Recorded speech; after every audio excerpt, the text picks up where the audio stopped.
On tourne dans 50 minutes. Puis il a fait 25 minutes. 24. Du coup, je suis premier assistant réel sur le projet. 16h47. Ça consiste en faire en sorte que la réalisatrice ait tout ce dont elle ait besoin. Du coup, sur le plateau, coordonner toutes les équipes et faire en sorte qu'on arrive à tout faire à temps et que tout le monde puisse bosser correctement. Du coup, il y a beaucoup d'anticipation. On peut libérer les choses, s'il vous plaît.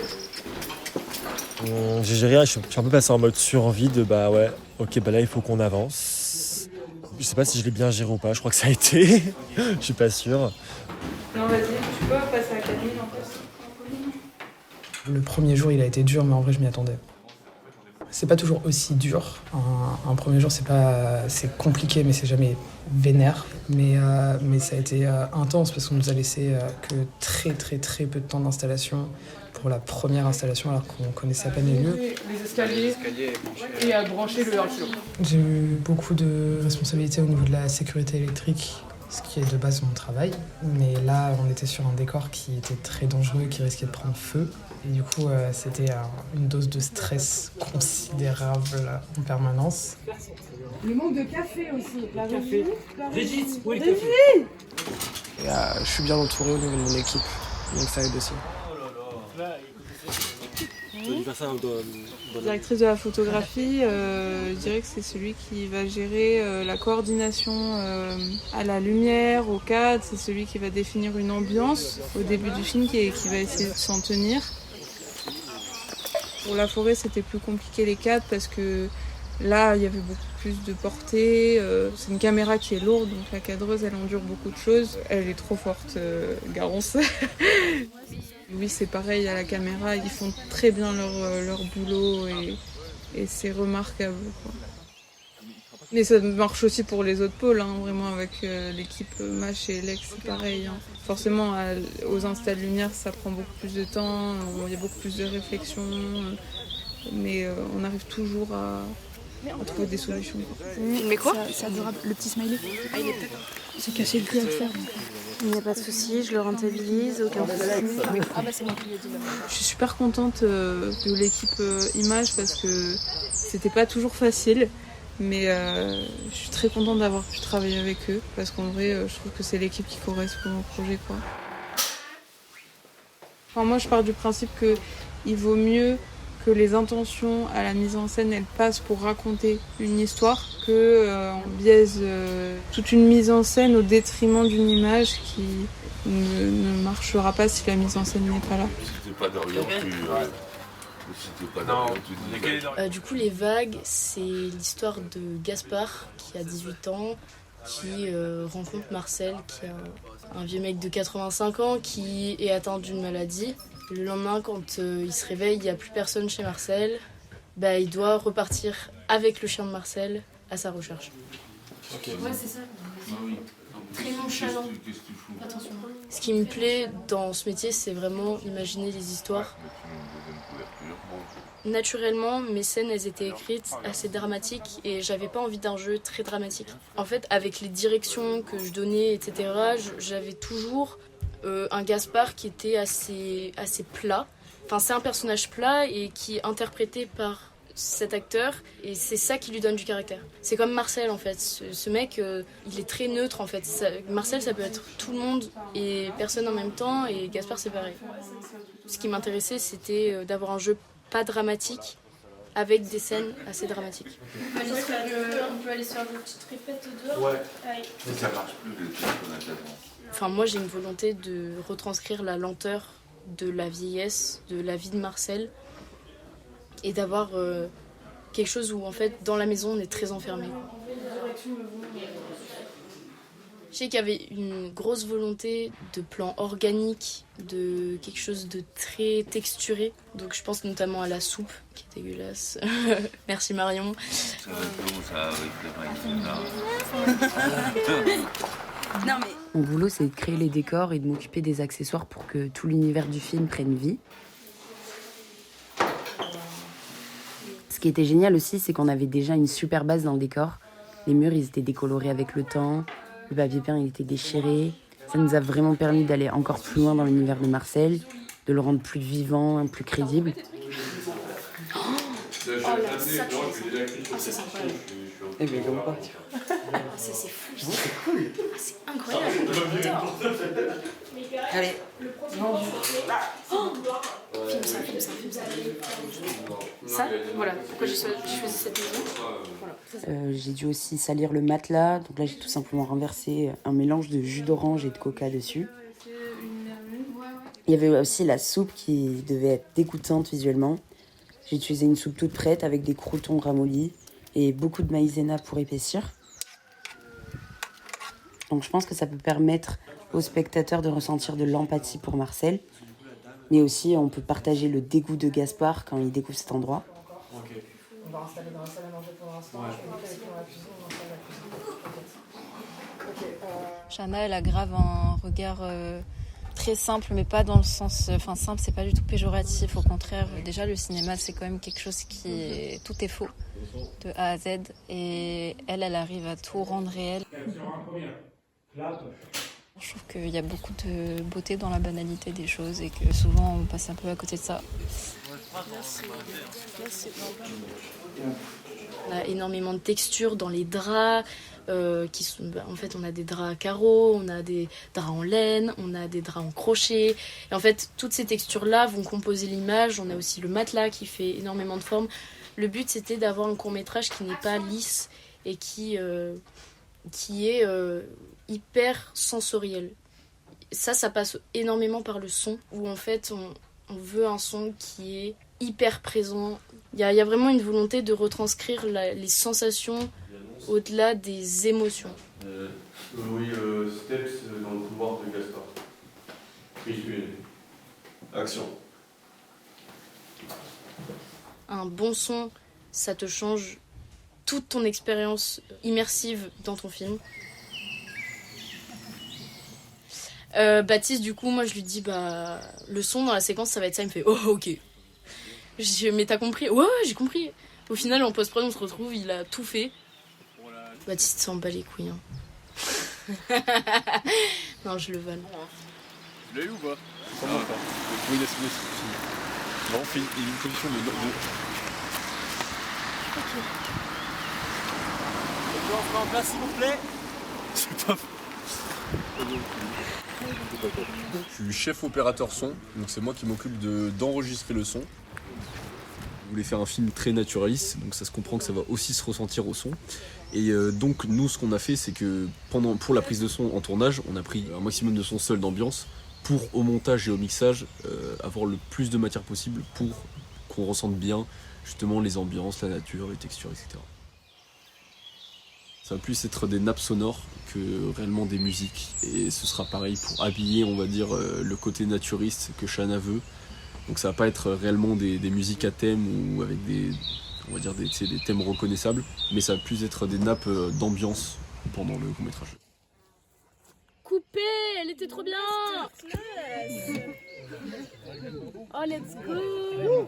Tito, t'es un petit roi, toi. Après 3 heures. Après 3 heures. On fait une bonne prise, wouh! Et on s'applaudit un petit peu. Et c'est pas fini. Perchman / assistant son. Je vais plutôt être du côté du plateau de tournage avec le cadre et la cam pour savoir où placer les micros, etc. Là, moi je me suis déjà posé la question pourquoi prise de son, en quoi on est important. Alors l'objectif c'est surtout d'avoir en fait le travail le plus quali possible et prendre le plus de sons possible pour que la post-prod elle se fasse pas chier. Donc là c'est-à-dire avec Baptiste on a pris plein de sons seuls, voilà, et des ambiances etc. Comme ça, mais, pour le montage, des endroits où on avait des lacunes, on peut utiliser tout ce qu'on a déjà créé et pas besoin d'avoir de sound design, de bruitage, en fait c'est vraiment du gain de temps. Juste pour dire la prise de son c'est important pour la post-prod et il faut penser les uns aux autres parce que franchement si on s'en sort pas quoi. Ah oui, il y a moyen. Là on est une équipe qui à la fois qui bosse bien, très drôle en plus. Je passe vraiment un bon moment, c'est le meilleur tournage que j'ai fait depuis le début de l'école je pense. Attends, là il y a une petite merde. Je vais porter une casquette pour les 2 prochains jours. Mais non. Mais là le problème c'est que même avec la casquette on va voir. On verra l'arrière. Ça va aller, Louis, pleure pas. Ça repousse, comme on dit.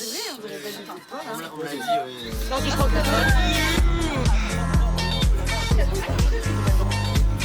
oui.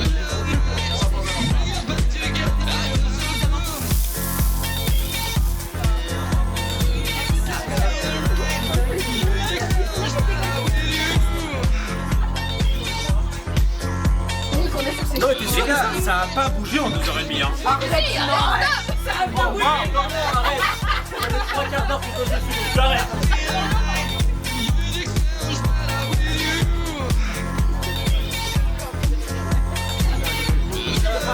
Défoncé. Tape les plans.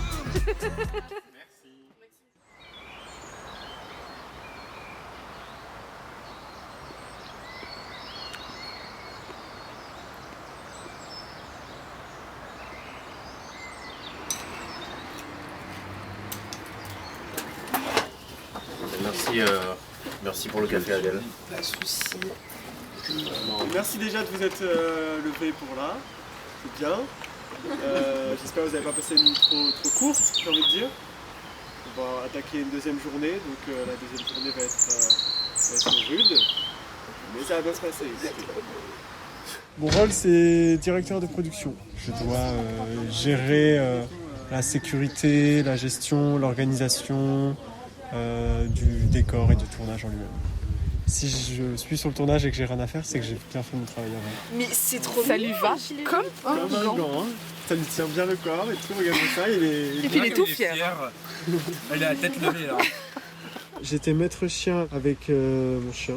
Il est pas facile comme acteur, mais je le connais bien.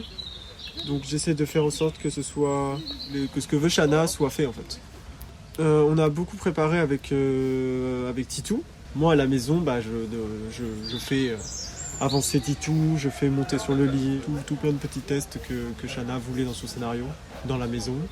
À l'extérieur, le faire avancer dans la rue, le faire avancer dans le parc. Donc ouais, pas mal de préparation, mais rien ne vaut le décor parce que quand il connaît pas un lieu, en fait, tu remets tout à zéro.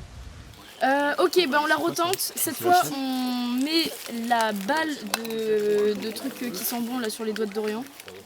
Et puis on la tente comme ça.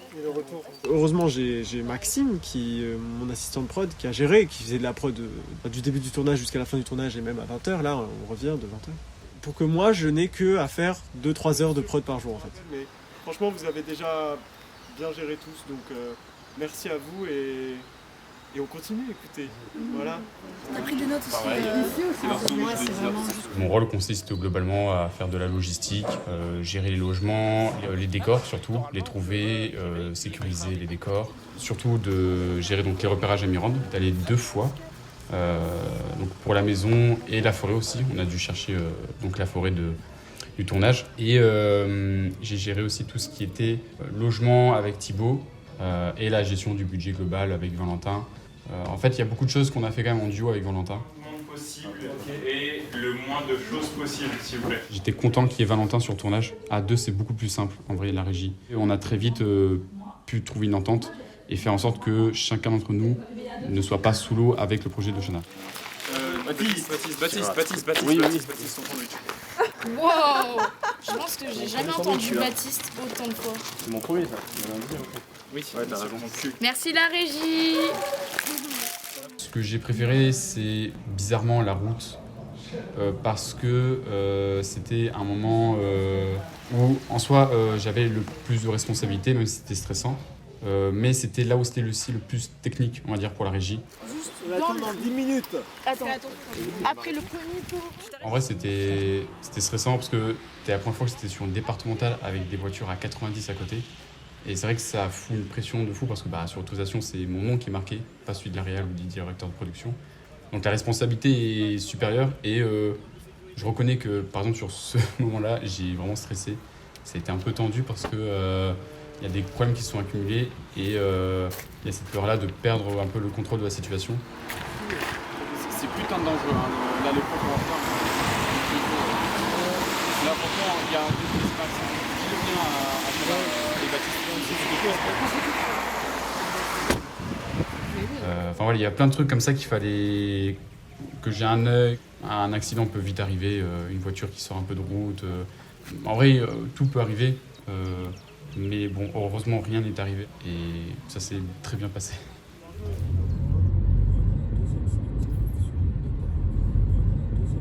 J'ai hâte de voir le résultat parce qu'en soi, en tant que régisseur, j'ai pas vu de retour une seule fois de tournage. Donc je sais pas du tout ce que ça peut donner ni l'image de ce que ça peut rendre. Donc j'ai hâte de voir le résultat. Et et que ça aille surtout à la réalisatrice et à l'équipe technique.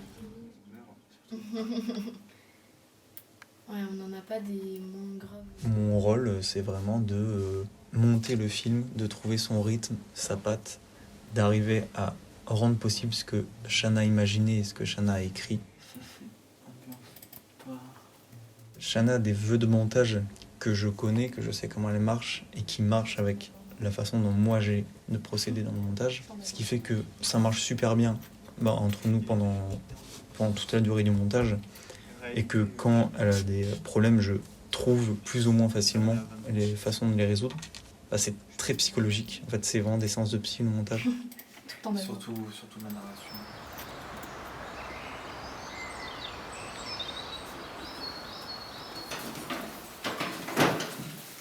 Alors, je suis DIT, je récupère les cartes une fois que les rushs sont tournés et je les back-up et je fais un pré-étalo. C'est beaucoup de stress parce que tu as entre les mains tous les rushs du tournage et si au final tu n'as pas back-upé et que tu redonnes la carte et qu'il la formate, il n'y a plus de rush, par exemple. Et en plus, après faire du pré-étalo, c'est très cool aussi. T'es vraiment la passerelle en fait. On oublie souvent la post-prod pendant qu'on est en tournage. Du coup, c'est bien d'avoir cette passerelle entre les deux. Et voilà, ça permet de bien s'ancrer dans ce qu'on fait.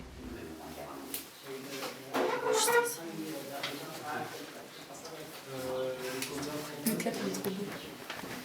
Petite dédicace pour nous. Ce que j'ai préféré en tout, je pense, c'est l'expérience d'être tous ensemble pendant 5 jours dans un camping.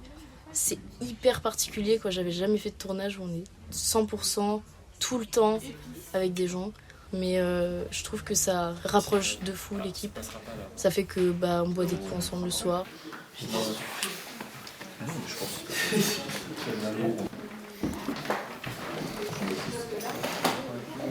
Je suis fier de moi. Je suis là que pour faire avec Il y a une espèce d'humanité qui se ressort de tout ça, où je trouve ça hyper fou qu'on boive des coups et qu'on mange barbecue avec l'équipe de tournage, quoi. Enfin, c'est génial.